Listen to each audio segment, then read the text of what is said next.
किती खातीर ही hospital visit केली, पयर मीटिंग जाली माननीय मुख्यमंत्री डॉक्टर प्रमोद सावंतराव वागडा, and he was kind enough to depute Pranab Bhatt, who is the Joint Secretary Finance, and to see that things, time does not get wasted by sheer correspondence movement of the file. On the spot decision get what is really required to augment facilities in the hospital, shortage of staff, shortage of technicians, shortage of equipment, as well as medical officers or all related nurses, all those what are required for smooth functioning of the hospital.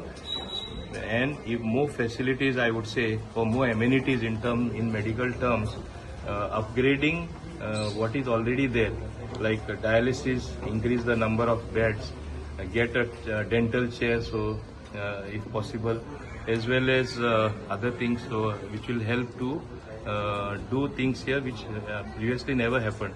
In the OT also, doctors said what more equipment that will be required, all that will be done. And I think Dr. Sujata Kamath has aptly put forward what she has been repeating to me several times. I am glad that Pranab Bhatt is there who will take care of it. Most important thing what is going to happen, as he has rightly said, within 15 days. I will be happy if it is done in 3 weeks or even 4 weeks.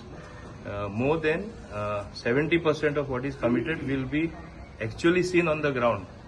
Then further he has asked GSIDC as well as PWD to make an annual maintenance contract so that things don't look shabby. Doing a facility, inaugurating a big thing is very good, but maintaining it is difficult. So that it will happen in due course of time is a very good thing. तुम्ही पळयतात गोंयकारपण, गोंयकारांचो गोंयकारा खातीर.